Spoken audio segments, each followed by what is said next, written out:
여러분 안녕하세요. 저는 창원대학교 기계공학부에 근무하고 있는 이재선 교수입니다. 오늘 우리 학생들한테 초음파를 이용한 기계재료 상태 및 평가, 구조물 진단에 대한 이야기들을 오늘 한번 풀어나가도록 하겠습니다. 학생들 초음파가 뭔지 잘 모르는 학생들도 있고 이미 학교 수업 시간에 들은 적도 있는 학생들도 있을 텐데, 우리가 이런 초음파를 실제 산업 현장에서 어떻게 사용하는지 이런 것들을 오늘 한번 강의를 통해서 한번 배워보도록 하겠습니다.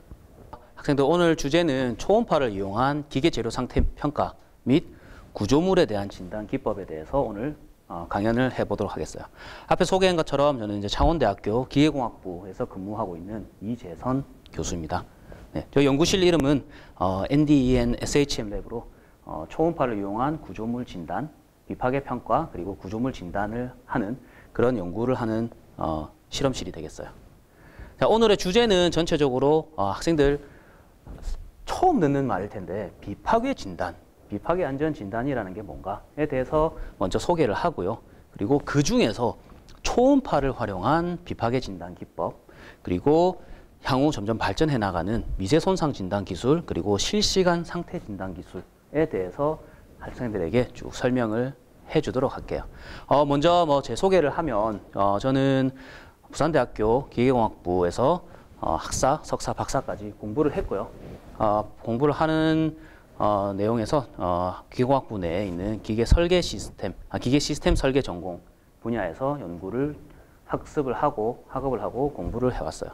그래서 저는 석사, 박사 연구하는 동안 주 연구 주제로 초음파를 이용한 구조물의 안전 진단, 그리고 신호 처리 방법에 대한 연구들을 쭉 해왔었고요. 현재도 계속 이 주제를 가지고 좀 깊이 있는 연구들을 계속 하고 있습니다. 네, 제가 지금까지 근무해온 경력을 보면 박사과정을 부산대학교에서 마치고 부산대학교 기계공학부에서 박사 후 연구원, 좀 더 깊이 있는 연구를 좀 더 집중적으로 하기 위해서 박사 후 연구원 과정을 1년 정도 하고요. 그리고 경기도 의왕에 있는 한국철도기술연구원에서 선임연구원으로 제가 1년 반 동안 근무하면서 철도 시스템의 안전 진단 기술, 그리고 도로 상태 모니터링 관련된 연구들을 수행을 했어요. 그리고 2018년 3월에 창원대학교로 이직을 했고요. 그래서 현재로는 창원대학교 기계공학부에서 조교수로 근무를 하고 있습니다. 제가 하고 있는 주요 연구 주제들은 보면 초음파 비파괴 진단 기법, 그리고 구조 모니터링 기술들에 대한 연구들을 하고 있고요. 그리고 특히나 장거리 배관, 산업 현장에서 보면 우리 석유, 그죠? 가스들, 이런 에너지 기관 산업에 보면 아주 큰 대형 플랜트들을 가지고 있어요. 그죠? 이런 대형 플랜트들은 다 이 배관 설비들로 다 이루어져 있는 거죠. 그래서 이런 배관 설비, 특히나 아주 긴 장거리 배관들이 존재합니다. 이런 장거리 배관을 어떻게 하면 좀 효율적으로 진단할 수 있는가 하는 연구들도 하고요. 그리고 좀 더 이론적인, 원천적인 기술을 좀 더 개발하기 위해서 이론적인 신호 연구 관련된 연구들을 하고 있고요. 그리고 적용하는 대상들은 주로 이제 원자력 발전 설비나 대형 플랜트, 철도 등 이런 기관 산업 관련된 산업 분야에 주로 적용을 하고 있어요. 그리고 연구를 하다 보니까 학생들 최근에 많은 사람들이 관심을 가지고 있지만 구조 해석하는 유한요소 연구 기법, 그리고 확장에서는 점점 4차 산업 시대에 맞는 AI 기법까지 적용하는 그런 연구들을 쭉 하고 있습니다. 자, 그러면은 오늘 우리가 본격적으로 알아보려고 하는 비파괴 진단이라는 게 무엇이냐? 자, 비파괴라고 하면 학생들 알다시피 파괴, 그리고 비파괴, 이렇게 두 가지로 나눌 수 있겠죠. 파괴라고 하는 거는 말 그대로 부러뜨리는 겁니다. 그렇죠? 부러뜨려 가면서 어떤지를 확인하는 그런 과정이 파괴가 되는 거고요. 비파괴는 부러뜨리지 않고 우리가 원하는 기계적인 특성, 재료의 상태 등에 대한 정보들을 얻어내는 방식이 바로 비파괴 진단이 되는 거죠. 자, 우리가 그러면 이런 비파괴 진단이라는 게 어떻게 되느냐? 흔히 보면 굉장히 어려운 말처럼 들립니다. 그죠? 근데 우리가 이미 일상생활에서 아주 광범위하게 경험을 하고 있어요. 그 경험을 하는 걸 보면 우리 학생들 어머니랑 같이 마트에 가면 여름에 맛있는 수박을 사기 위해서 어떻게 합니까? 먼저 두드려 보죠. 가장 좋은 방법은 수박을 잘라서 안에가 잘 익었는지, 좀 빨갛게 잘 익었는지, 혹시 과육이 꽉 차 있는지 이런 것들을 제대로 눈으로 확인하는 게 가장 좋습니다. 그죠? 근데 우리가 사지도 않을 수박들을 다 잘라서 일일이 안을 볼 수가 없죠. 그래서 우리가 쓰는 방법이 가장 기본적으로 두드려 봅니다. 그죠? 수박을 통통통통통 두드려 보는 거죠. 통통통통통 두드려 보니까 소리가 안이 꽉 차 있어요. 그래서 소리가 아주 좋은 소리가 잘 납니다. 그러면은 수박이 잘 익었네 하고 사는 거예요. 그죠? 그리고 집에 가서 잘라 보니까 역시 잘 익었네 하는 걸 알 수 있죠. 그죠? 그래서 우리가 이미 일상생활에서 비파괴 진단이 무엇인가를 이미 우리는 생활 속에서 경험을 하고 있어요. 그리고 또 다른 거는 우리가 병원에 가면 몸이 아파서 또는 어떤 일이 있어서 병원에 가거나 의사 선생님을 만나면 의사 선생님이 여러 가지 문진을 하고 자, 해보세요 해서 입 안에 부었는지 안 부었는지 이런 것들을 확인을 하죠. 그렇죠? 이런 것처럼 눈으로 우리가 실제로 이미 일상생활에서 굉장히 많은 영역 안에서 사용을 하고 있어요. 이런 것들을 사람한테 쓰는 걸 그대로 산업 분야에서 사용되고 있는 다양한 대상체로 우리가 이렇게 바꿔 나가는 겁니다. 그렇죠? 이미 일상생활에서 우리가 흔히 경험하고 있는 이런 다양한 방법들을 그대로 산업 분야로 옮겨서 그 기술을 적용을 하는 거죠. 이런 비파괴 검사 방법에는 아주 다양한 기법들이 있어요. 그 기법들은 여기서 보는 것처럼 여러 가지 원리에 의해서 원하는 결과를 얻어내는 겁니다. 우리가 결과를 얻기 위해서 다양한 방법들을 사용하는데 결국 우리가 얻고 싶은 건 부러뜨리지 않고 안에 얼마나 잘 되어 있는지를 확인하고 싶은 거예요. 그죠? 그래서 부러뜨리지 않고 확인을 해야 됩니다. 그러려고 하니까 여러 가지 방법들이 도출이 되는 거죠. 우리가 원하는 결과를 얻기 위해서 여러 가지 방법들을 가지고 와서 사용을 하는 겁니다. 그 여러 가지 방법들을 보면 방금 얘기했던 것처럼 아주 흔한 기본적인 육안검사, 눈으로 보고 확인을 하는 겁니다. 여기에 가서 우리가 예를 들었을 때 비행기가 있어요. 비행기가 여러 번 날아갔다가 왔다 날아갔다 왔다 하고 난 다음에 정비를 해야 되겠죠. 정비를 하러 가면 제일 먼저 하는 게 뭐냐?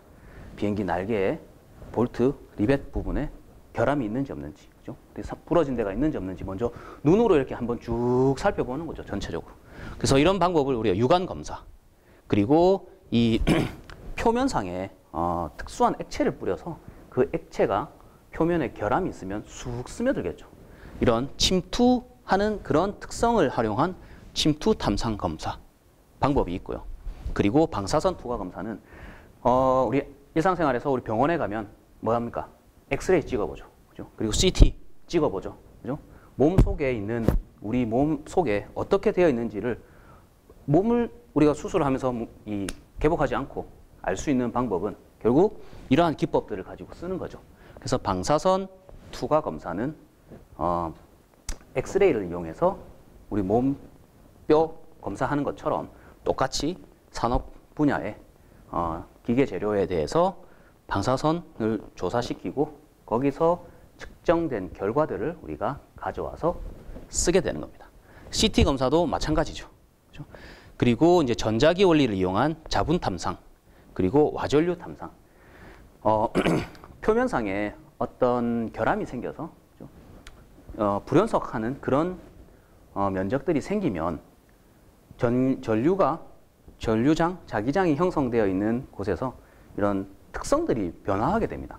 그래서 그런 특징들을 이용하는 이런 전자기 원리를 이용한 자분 탐상 검사와 와전류 탐상 검사, 이렇게 또 분류가 되는 거죠. 그리고 실제 가장 많이 쓰이는 이 초음파 탐상 검사. 방금 얘기했던 것처럼 우리가 병원 가면 이 복부 초음파 등 여러 가지 초음파 검사 기법들을 이미 인체 많은 부분에 검사에 사용을 하고 있어요. 그런 원리를 사용한 초음파 검사 방법, 그리고 음향 방출 검사, 이런 이 음향의 원리를 이용한 기법들이 있고요. 그리고 이제 적외선 열화상 검사. 적외선 열화상 검사는 최근 코로나 사태 때문에 우리가 발열 체크들을 하죠. 그래서 우리가 귀에 또는 몸에, 목에, 팔에 우리가 이렇게 체온계를 넣고 체온을 측정하는 방법이 있고요. 그리고 여러 사람이 지나가는 경로에 열화상 카메라를 설치하고 이 열화상 카메라에서 사람들의 온도, 그죠? 체온을 측정하고 있죠. 이런 것처럼 똑같은 원리입니다. 적외선 열화상 카메라를 이용해서 이 온도 분포가 어떻게 달라지는지, 그리고 실제 기계 작동하는 범위 안에서 사용을 하다 보면 이 온도가 차이가 나는 구간들이 생깁니다.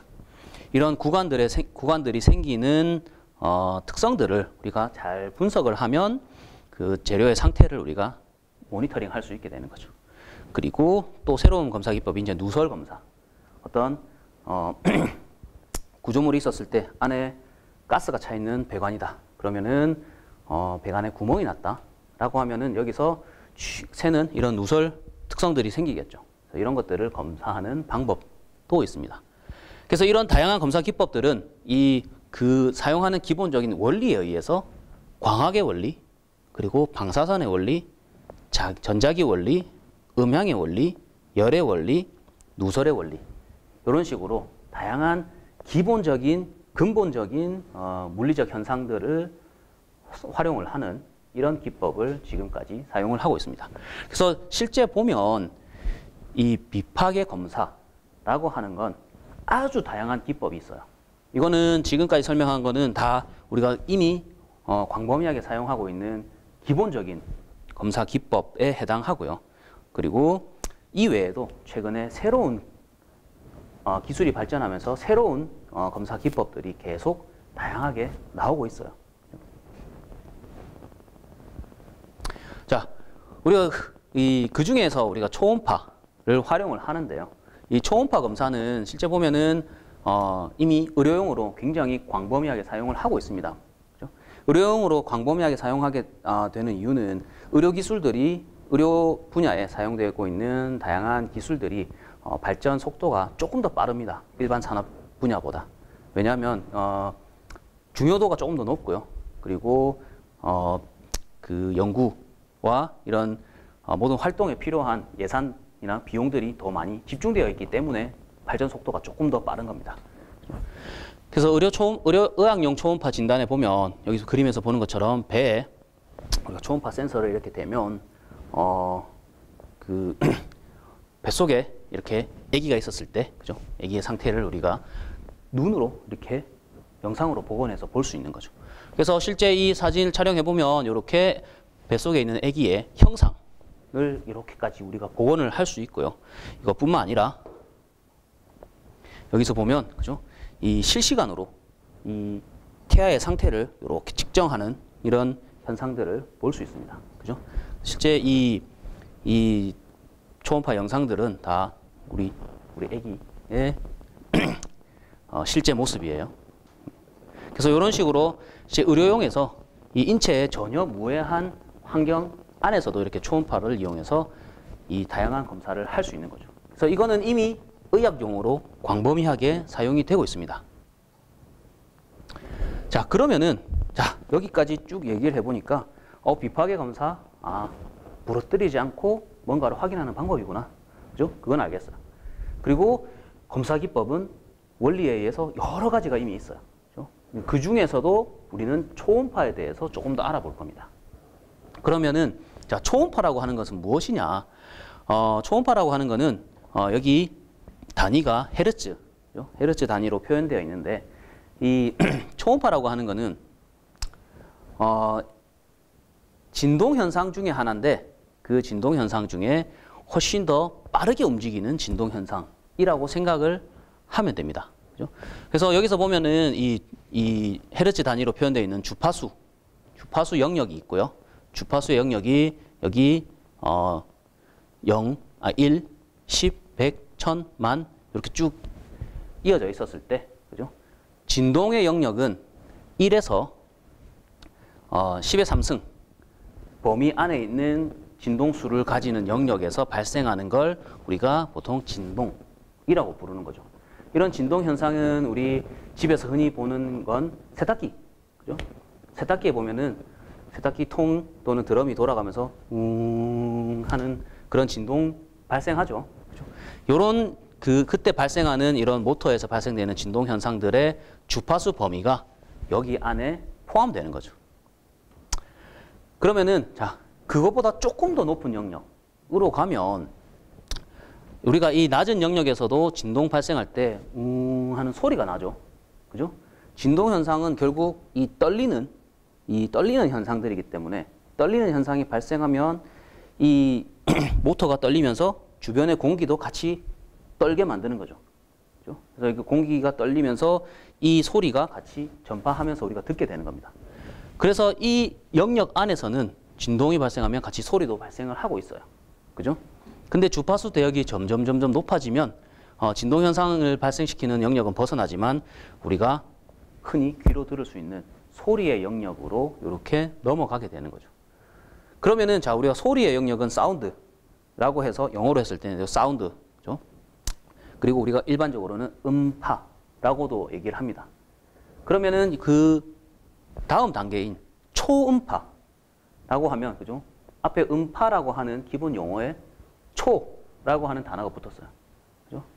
학생들 만화 많이 볼 텐데, 그죠? 만화 영화에도 보면은 아주 강한 악당들이 나오거나 아주 강한, 그죠? 이 영웅 또는 로봇들이 나오면은, 그죠? 그 용어 이름 앞에 초를 붙여서 표현을 하죠. 그죠? 그 말은 뭔가를 뛰어넘는, 그죠?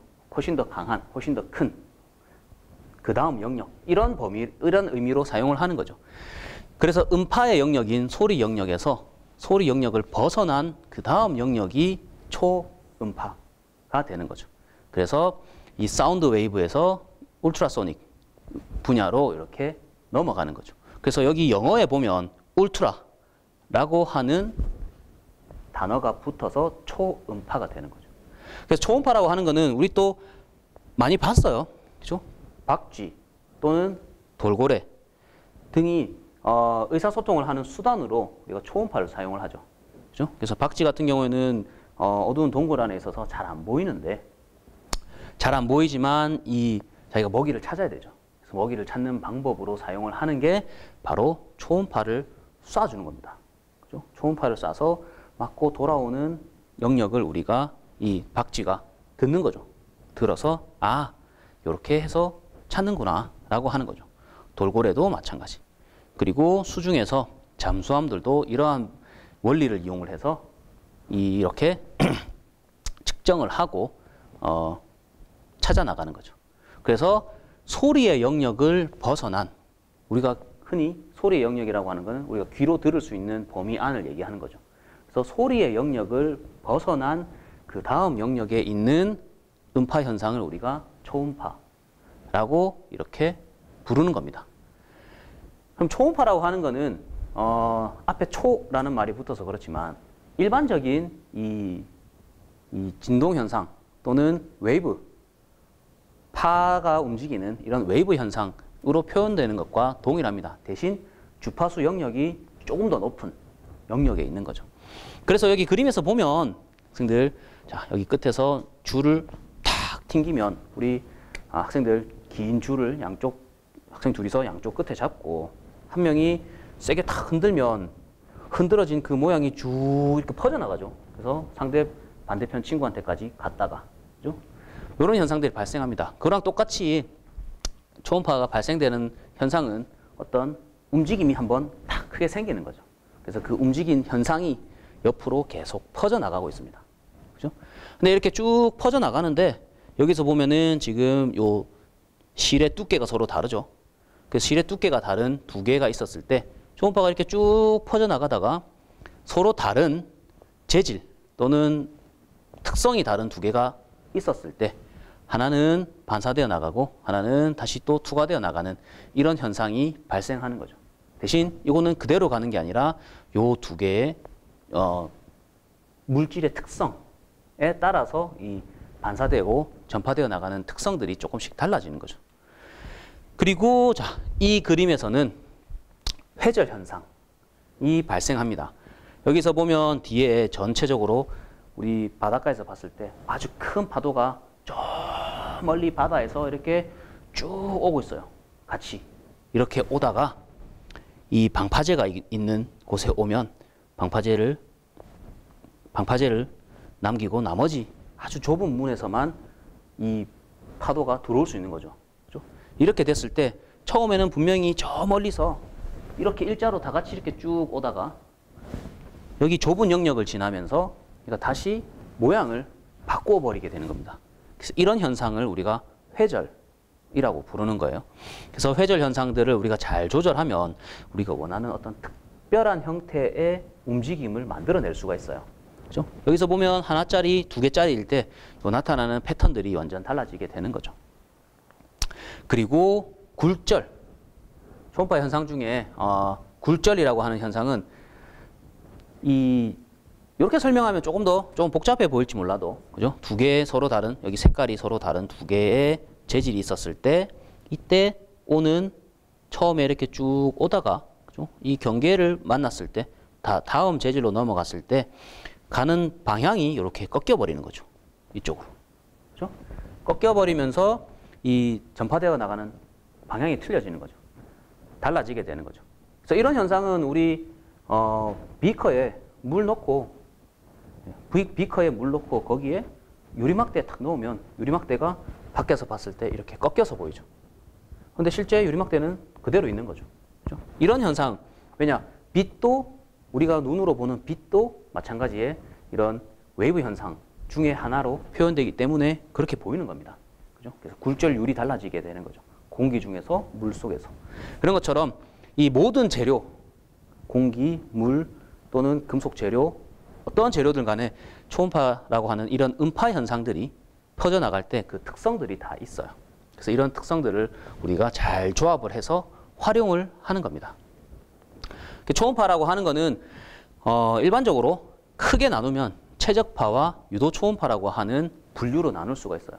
우리가 흔히 듣는 초음파 또 음파 현상이라고 하는 건 요 영역에 있는 얘기들을 주로 하는 거죠.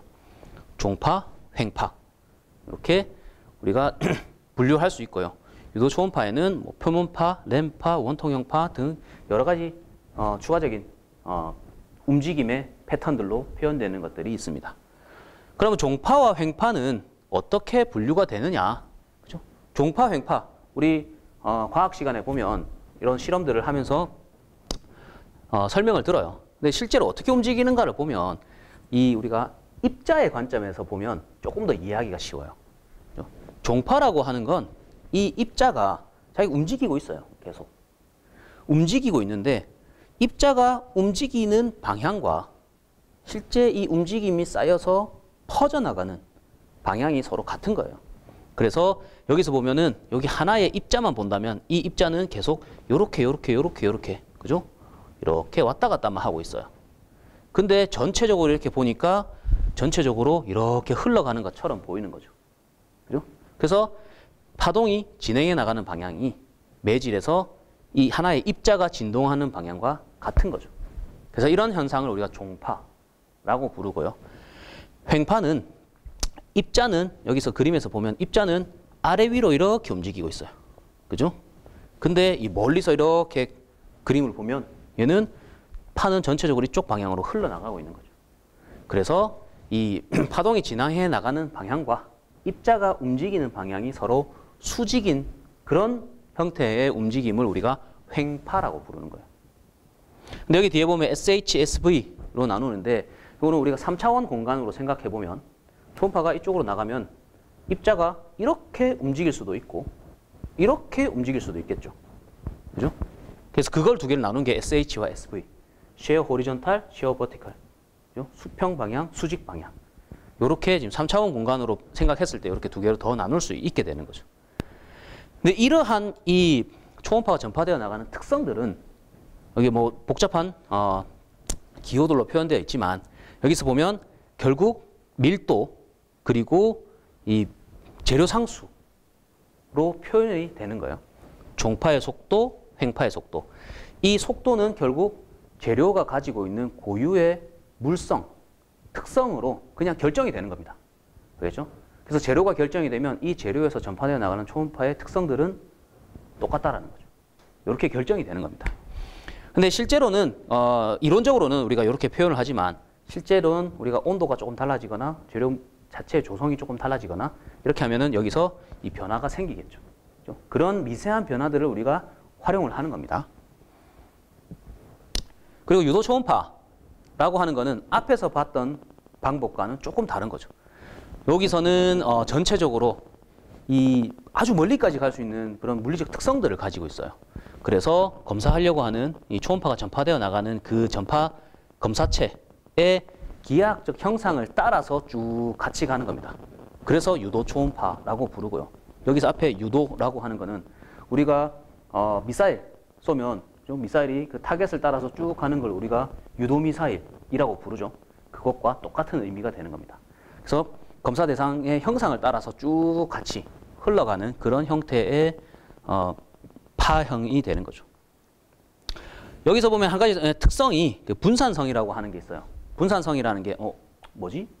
분산성이라는 거는 여기 그림에서 아주 잘 표현이 돼 있어요. 우리가 마라톤 할 때 보면 선수들이 다 같이 출발선상에 모여가지고 다 같이 딱 준비를 하고 있어요. 그러다가 땅 하면은 막 뛰어가죠. 처음 출발할 때는 여전히 그 큰 그룹 통째로 다 같이 가고 있어요. 이렇게 가다가 30분 지나고 1시간 지나면 자, 선두 그룹, 2위 그룹, 3위 그룹 해서 그룹들이 점점 그죠? 빠른 선수 그리고 조금 덜 빠른 선수 이렇게 해서 이 그룹들이 쭉 흩어집니다. 처음 출발할 땐 분명히 다 같이 한 덩어리였는데 한 그룹으로 다 같이 출발했는데 시간이 점점 지나다 보니까 이 그룹 내에 달리는 속도가 다르다 보니까 이렇게 흩어지는 거죠. 그죠? 이렇게 흩어졌다가 나중에는 결국 빠른 사람, 느린 사람 이렇게 쭉 달라지게 되는 거죠. 이런 특성을 가진 게 바로 분산성이라고 하는 겁니다. 그 내부에 하나의 그룹이 있는데 그 내부에 서로 달리는 속도가 다른 거죠. 아까는 종파와 횡파는 재료의 물성에 의해서 속도가 결정이 됐어요. 그죠? 근데 유도 초음파는 재료의 물성뿐만 아니라 여러 가지 조건에 의해서 속도가 계속 달라지는 겁니다. 그래서 이런 아주 복잡한 특성을 가지고 있어요. 그래서 이 유도 초음파라고 하는 건 아까 우리가 최적파에서는 종파와 횡파 이렇게 두 가지로 나눌 수 있었는데요.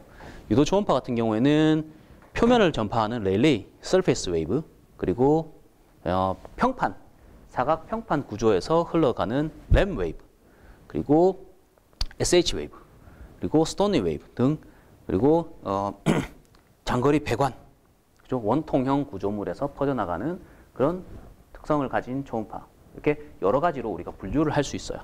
그래서 여기서 보면 아까 얘기했던 것처럼 학생들 조금 어렵게 들릴지 몰라도 초음파 현상이 이 검사체에 들어오면 아주 짧은 영역 안에서 자꾸 반사와 이 굴절과 반사가 계속 반복적으로 일어나다가 새로운 형태로 변신해서 딱 조합이 되는 겁니다. 그래서 이렇게 새롭게 조합된 유도 초음파가 생성이 되는 거죠. 그래서 아주 복잡한 물리적인 현상을 우리가 만들어내고 인위적으로 만들어낸 다양한 조건에 의해서 인위적으로 만들어낸 걸 가지고 우리가 활용을 하는 겁니다. 그러면은 이 다양한 평판, 사각 구조물 그리고 원통형 구조물에서 그럼 실제 어떠한 형태의 움직임을 가지고 퍼져나가느냐. 여기 애니메이션을 보면요. A0 모드, S0 모드 해서 이름을 붙여놔요. 그죠? 특성들을 가지고 있는 이름들을 하나씩 붙여놓는 거죠. 여기 L01, 뭐 F81 이런 식으로 그 각 이름들을 붙여놓고요. 그 이름에 맞도록 각각의 움직임이 어떻게 되는지 우리가 이렇게 다 특성들을 분류를 해서 사용을 하고 있는 겁니다.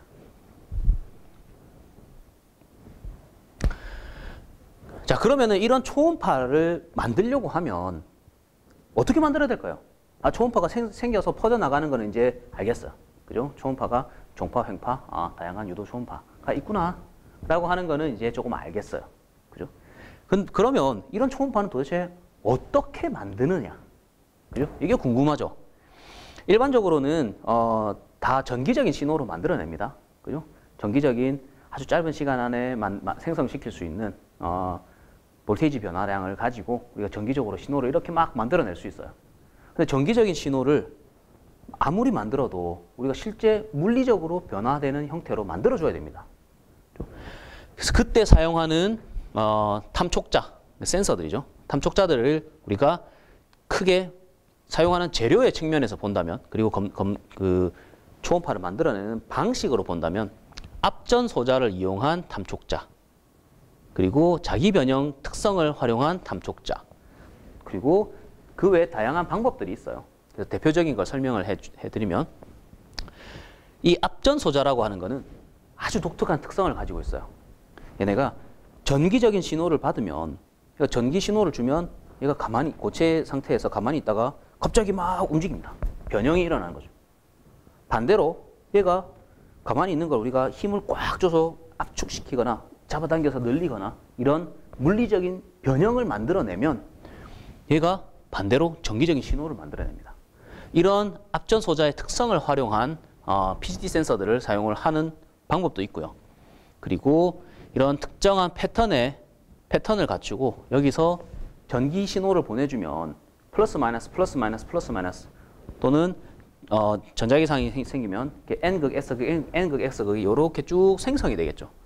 이렇게 되면 서로 밀고 당기고 밀고 당기고 밀고 당기고 하는 움직임들이 생기는 거예요. 그래서 이런 원리를 이용하는 자기 변형 기법, 그리고 이 마그네틱 센서를 이용해서 사용하는 방법.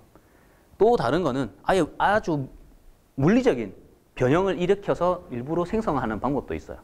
이제 레이저를 이용해서 열 소스를 주면, 히트 소스를 주면 열을 받으면 어떻게 됩니까? 금속 재료들은 늘어나려고 하죠. 반대로 차가워지면 다시 줄어들려고 하죠. 그죠? 그래서 이런 원리를 이용해서 아주 짧은 시간에 높은 열 에너지를 순간적으로 딱 줬다가 탁 빼버리면 받았을 때는 순간적으로 아이 뜨거워 했다가 그 다음에는 확 줄어들겠죠. 다시. 그죠? 이 과정을 반복적으로 하다 보면은 점점 신호를 쭉 만들어서 생성시킬 수 있게 되는 거죠. 그래서 여기서는 뭐 다양한 탐촉자의 형태들, 그죠? 이 앞전 소자를 이용한 탐촉자의 형태들이에요. 그죠? 그래서 안에 앞전 소자 하나를 넣어서 쓰는 싱글 타입, 그리고 여기에 앞전 소자 2개를 넣어서 쓰는 듀얼 타입, 이런 식으로 우리가 센서들을 구성을 해서 실제 초음파를 만들어서 보내는 겁니다. 자, 그러면은 이런 초음파를 이용한 비파이 검사를 한다라고 했을 때 이 원리들은 어떤 원리들을 이용할까요? 일단 아까 우리 처음에 초음파의 원리를 봤을 때 우리가 초음파를 만든 초음파가 전파되어 나가다가 반사, 굴절, 회절 현상들이 일어나죠. 그 현상들을 우리가 그대로 실제 이용을 하는 겁니다. 그래서 이런 서로 다른 경계면에서 발생되고 그 다음에 이런 여기서 보는 것처럼 이런 결함이 생겼을 때 여기서 생성된 반사 신호를 이렇게 우리가 수집을 하는 겁니다. 그래서 보면 쭉 갔다가 여기서 쭉 해서 다시 돌아와서 센서로 우리가 수집을 하는 거죠. 그래서 이런 원리를 이용하는 겁니다.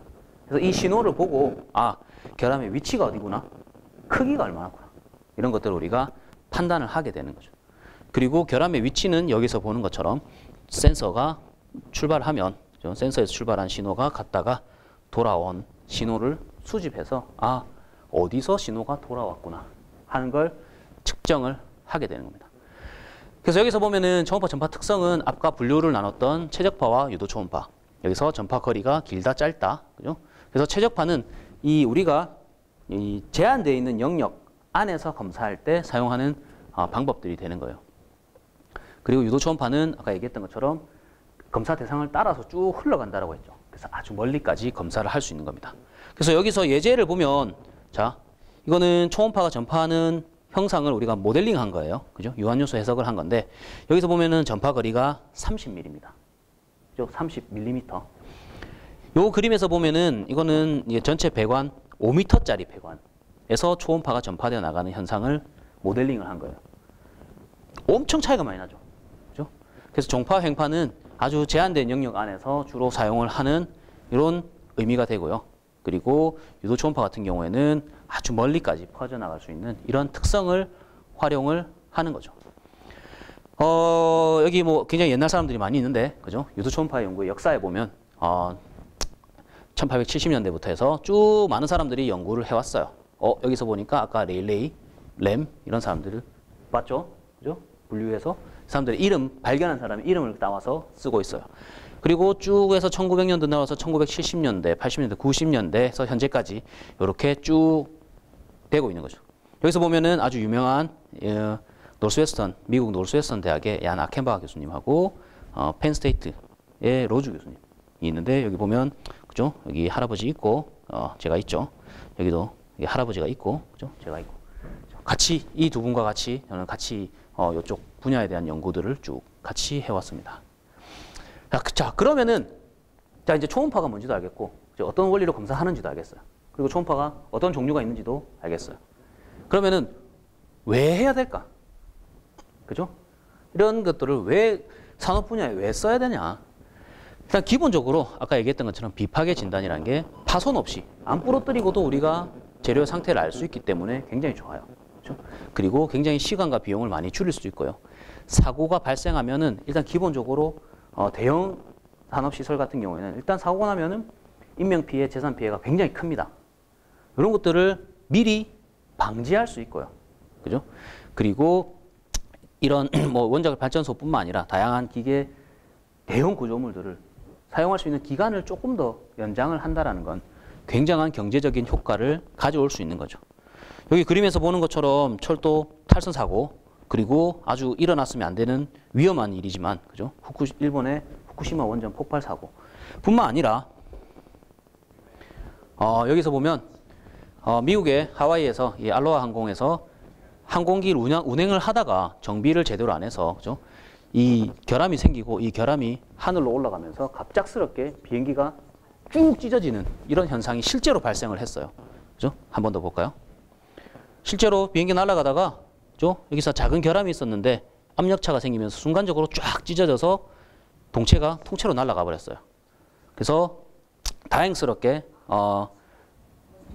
잘 착륙을 했는데 여기서 그래도 다행스럽게 승객들이 다들 안전벨트를 잘 차고 있어서 인명피해는 한 명, 승무원만 하늘에서 사라졌고요. 나머지 승객들은 다 안전하게 내려왔어요. 이런 것처럼 굉장히 위험한 일들이 많이 일어난다는 겁니다. 그럼 국내에서는 어떤 일들이 있었느냐, 그죠? 95년도, 94년도에 삼풍백화점 붕괴, 그리고 성수대교 붕괴, 같이 사람들이 굉장히 위험하게 느꼈던 이런 사고들이 일어난 거죠. 그 이후에 사람들의 이 비파괴 안전 진단에 대한 굉장한 관심이 많이 높아졌고요. 지금까지도 계속 이어져 오고 있습니다. 특히나 우리 대한민국 같은 경우에는 국토는 그죠? 땅은 굉장히 좁은데 여기 원자력 발전소의 배치를 보면 원자력 발전소의 밀도가 굉장히 높아요. 그래서 항상 안전을 가장 중요하게 생각해야 되는 그런 환경에 있다라는 겁니다. 그죠?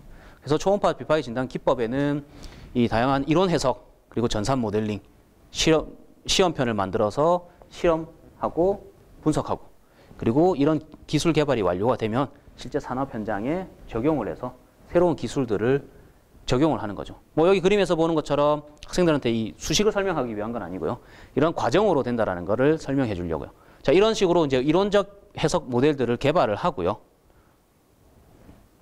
그렇죠? 이론적 해석 모델을 개발하면 실제 잘 맞는지 전산 모델링을 해봅니다. 그래서 여기서 수집된 신호들을 보고 분석을 하고 어떻게 실제 반사가 일어나고 산란 현상들이 어떻게 일어나는구나. 그렇죠? 이게 시각적으로 보이지만 여기는 실제로는 다 초음파가 전파되어 나가는 그런 특성들을 보여주고 있는 거예요. 그래서 이런 식으로 이제 유한요소 기법을 이용한 전산 모델링들을 하고요. 이런 모델링들이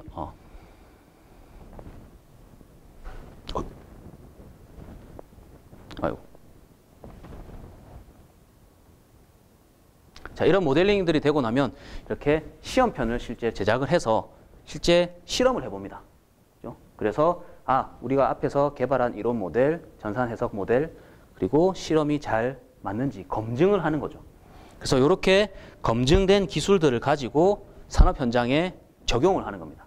그렇죠? 그래서 산업 현장에서 실제 이렇게 검사를 하니까 실제 결함이 어디에 있구나 하는 걸 우리가 알 수 있게 되는 거죠.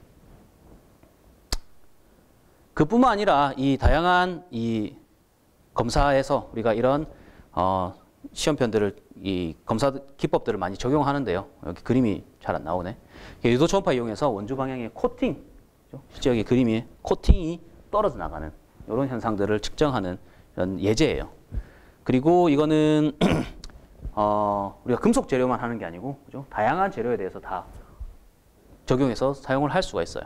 그 중에 하나가 복합 재료, 그죠? 항공기에 쓰이는 복합 재료를 가지고 얘를 물 속에 넣었다가, 그죠? 수분 함량, 왜냐하면 비행기가 하늘에 갔다가 땅에 왔다가 하늘에 갔다가 땅에 왔다가 하면 온도 차이도 많이 나지만 수분을 복합 재료가 먹었다가 다시 뱉었다가 이런 과정을 반복을 하는 거죠. 그래서 이런 복합 재료의 이 열피로 현상들이 어떻게 누적되고 그 특성들을 우리가 부러뜨리지 않고 이 초음파로 어떻게 그 특성들을 분석할 수 있느냐 하는 연구 예가 되겠어요. 자, 그러면은 앞에서 봤던 것처럼 초음파 신호라는 거는 우리가 다양한 방법들로 신호를 만들고 수집을 했어요. 근데 그 신호를 보면 복잡해요. 그렇죠? 그래서 일반인들이 봤을 때는 신호를 보고 괜찮은 건가? 안 괜찮은 건가? 이걸 알 수가 없어요. 그죠? 그래서 어떻게 하느냐? 우리가 초음파 신호들을 가지고 와서 여기서 있는 아주 복잡한 형태의 초음파 신호들을 어떻게 하면 일반 사람들도 또는 비전문가가 봐도 쉽게 이해하고 판단할 수 있게 만들까? 이걸 고민을 한 거예요. 그래서 영상으로 복원을 해보자. 그죠?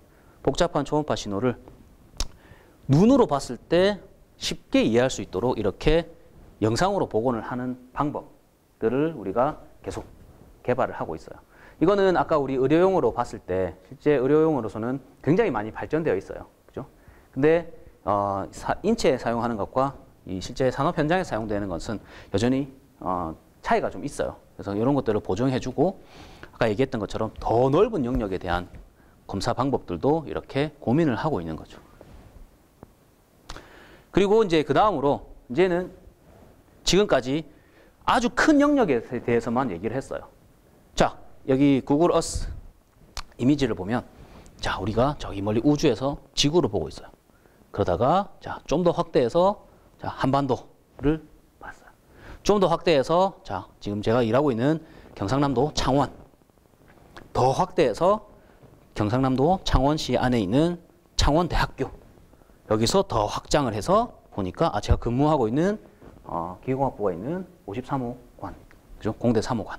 이렇게 우리가 아주 큰 것에서부터 이렇게 쭉 해서 아주 작은 것까지 이렇게 관심을 가지고 있어요. 이거는 마찬가지로 우리도 지금 현재 아주 큰 영역에 대한 검사 대상을 보고 있지만 여기서 좀 더 작은 거, 어떻게 하면 더 작은 것까지 좀 더 일찍 분석하고 판단할 수 있을까 하는 연구들을 최근에 많이 하고 있고요. 이런 연구에 활용되는 방법들은 기존의 것과 조금 달라요. 이제는 초음파의 주파수 영역에서 관심을 가지는 겁니다. 그죠? 그래서 재료의 어떤 특성들이 있었을 때 우리가 주파수, 어떤 특정 주파수를 사용을 해서 재료에 보내주면 이 재료 내에서 원래는 없어야 되는 이런 다른 주파수 성분들이 생성이 돼요. 그래서 이렇게 새롭게 생성되는 주파수 성분들의 특성을 가지고 우리가 재료의 아주 작은 영역에서 어떠한 변화들이 일어나고 있는가 하는 것들을 관심을 가지는 거죠. 그리고 이제 최근에 많은 관심을 가지는 게 어떻게 하면 자동으로 좀 할 수 있을까? 그리고 어떻게 하면 좀 더 그냥 쉽게 빨리빨리 잘 판단할 수 있을까? 하는 게 바로 실시간 구조물 안전 진단 기술이 되겠어요. 여기 보면 항공기에 최근에 최근 10년 넘게 우리 항공 분야, 특히 항공기 제작사들이 굉장히 이 분야에 관심이 많아요. 어떻게 하면 항공기를 처음 제작할 때 이런 센서들을 쫙 잘 배치를 해서 항공기 운행하면서 또는 실제 정비고에 집어넣지 않고 이 항공기 상태를 파악할 수 있을까 하는 걸 굉장히 관심을 많이 가지고 있는 거죠. 이런 분야는 생각해 보니까 실제 우리 사람의 몸과 유사하다는 거예요. 우리 사람 몸이 손끝, 발끝 어디가 됐든 꼬집으면 아프죠. 그죠? 근데 이 통증을 느끼는 거는 실제 모든 정보들은 다 뇌로 와서 우리가 판단을 하는데 이 뇌로 오는 모든 정보는 우리 인체 내 모든 영역에 다 이렇게 신경으로 분포가 되어 있는 거죠. 그래서 이런 것처럼 어떻게 하면 항공기 또는 대형 구조물, 다리 이런 대형 구조물에다가 사람의 신경망을 배치하는 것과 같은 이런 것들을 할 수 있을까 하는 게 우리가 실시간 구조물 진단, 스트럭처럴 헬스 모니터링 영역에 들어가는 새로운 관심을 갖고 있는 영역이 되는 거죠. 실제 이 분야에 대한 연구들은 굉장히 최근에 많이 일어나고 있어요. 그리고 이런 것들을 이제 일반 산업 현장으로 가지고 오면 장거리 배관들이 있고 이 배관이 실제 안에는 오일, 가스들이 계속 왔다 갔다 하고 있어요. 그래서 여기에 센서들을 잘 배치를 해서 놔두는 겁니다. 그리고 신호를 주기적으로 쭉 수집해서 날짜별로 이 신호가 어떻게 차이 나고 새롭게 생성되는 신호가 무엇이 있는지, 그때 새롭게 생성되는 신호는 도대체 어떤 의미를 가지고 있는지, 이 실제 구조물에서 어떠한 변화를 야기시키는지 이런 것들을 이제 분석하는 거죠. 그리고 뭐 이 예제는 철도 열차 하부 보기에 있는 결함들을 측정하는 방식에 대한 연구 예가 되는 겁니다. 이런 것처럼 최근에 우리 굉장히 이슈가 많이 되고 있는 4차 산업시대에 얘기를 많이 하죠. 4차 산업시대에 필요한 거는 핵심 기술들은 AI, 빅데이터, 사물 인터넷, IoT, 머신러닝, 딥러닝, 뉴럴 네트워크, 그죠? 이런 방식들에 대한 관심이 굉장히 많아지고 있어요. 그죠? 근데 이런 방식들의 가장 기본은 먼저 데이터가 굉장히 많이 있어야 돼요. 기본적으로 빅데이터화가 되어야 그죠? 나머지 분석들이 가능해지는 거죠. 이런 것처럼 우리의 지금 산업 현장은 1차, 2차, 3차, 이제 4차 산업 시대까지 우리가 도달했습니다. 그러면은 이런 방금까지 쭉 설명했던 초음파를 이용한 비파괴 진단 산업 분야에서는 어떻게 변화되어 나가는가? 기존에 있는 비파괴 잠시만요. 자, 기존에 있는 비파괴 진단 기법, 그죠? 그리고 다양한 빅데이터, 그리고 네트워크, 그리고 이 장비의 서로 상호 연결들을 가지고 실제 4차 산업 시대에 맞는 이 ND 4.0이라고 하는 새로운 패러다임을 시작하고 있는 거죠. 그러면 우리가 앞에 쭉 설명했던 이런 물리량들을 또는 물리 법칙들을 몰라도 되느냐? 그게 아니죠. 그죠? 이 데이터가 의미 있냐 없냐? 빅데이터가 중요하지만 이 많은 양의 데이터가 의미 있냐 없냐는 앞에 쭉 설명해왔던 기본적인 물리적 특성들을 알아야 그 데이터의 유효 가치를 알 수 있는 거죠. 그죠? 그래서 기본적으로는 학생들 4차 산업 시대에 굉장히 중요합니다. 그죠? 그래서 앞으로 모든 산업 분야들이 이 4차 산업 시대에 맞춰서 변화되어 나가고 있어요. 그러나 그 이전에 항상 명심해야 되는 거는 그 기술 분야에 대한 핵심, 물리적인 특성, 기본적인 지식들은 충분히 갖고 그 바탕으로 그걸 이용을 해서 그 다음 시대에 맞도록 더 많은 일들을 하고 새로운 분야를 창출해 나가는 이런 산업 분야로 가고 있습니다. 초음파 이용한 비파괴 시장에서도 마찬가지입니다. 그죠? 비파괴 검사 기법을 통해서 다양한 데이터들을 생성을 하고 이 데이터들을 실제 분석을 하고 사전에 기계 재료 또는 기계 구조물의 상태를 분석하는, 그죠? 예측하고 판단하는 유지 보수, 예지 보전 이런 용어들을 사용하는 시장으로 지금 계속 생성되어 나가고 확장되어 나가고 있는 겁니다. 알겠죠? 그래서 오늘 우리 학생들 다 같이 이 초음파가 무엇인지 그리고 비파괴 진단이 무엇인지 해서부터 다양한 검사 원리 그리고 초음파의 특성들, 어떠한 원리를 이용을 해서 실제 산업 현장에서 비파괴 진단을 하는지 이렇게 우리가 쭉 한번 알아봤고요. 그리고 새로운 시대로 나아가고 있는 다양한 모델들을 이렇게 한번 알아봤습니다. 자, 학생들 1시간 동안 오늘 강연은 여기까지 하고요. 자, 이번 강연을 통해서 학생들이 조금이라도 더 초음파와 비파괴 진단 그리고 기계 산업 분야에 좀 더 많은 관심을 가지고 또 변화되어 나가는 4차 산업 시대에 맞는 그런 인재가 될 수 있도록 학생들도 열심히 노력하고 사회 변화에 같이 발맞춰 나갔으면 좋겠습니다.